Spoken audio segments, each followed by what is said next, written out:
Sensors வச்சுருந்தோம்.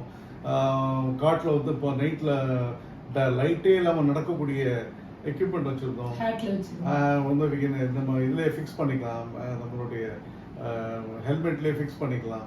அதை போட்டு பார்த்தா நைட்டில் நமக்கு வந்து ஒரு என்ன லைட் தெரியுதோ அந்த லைட் 50 டைம்ஸ் அதிகம் பிரைட் பண்ணி காமிக்கும். ஸோ யார் நடந்தாலும் நம்ம காமிக்கலாம். அதுபோக தெர்மல் இமேஜஸ் ரொம்ப காஸ்ட்லி எக்யூப்மெண்ட்.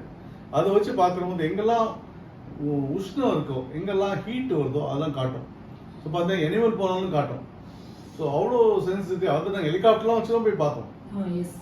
அப்போ தென் வி ட்ரெயின்ட். நம்மளுடைய எஸ்டிஎஃப் வந்து ட்ரெயின் முன்சில் விஜயகுமார் சார் என்ன பண்ணாரு, என்ன பண்ணலாம் சார், நம்ம காட்டை திடீர்னு இப்போ வீரப்பன் இருக்காரு அப்படின்னு தெரிஞ்சா நம்ம ஆளுக்கு உடனே இப்போ ரீச் பண்ண முடியாது. அதுக்கு என்ன பண்ணலாம்னு சொல்லி we made a plan. Sulur air force station contact பண்ணி சாரோடைய கான்டாக்டை வச்சுட்டு அவர் மேலே பேசி இந்த மாதிரி வி வாண்ட் அவர் பாய்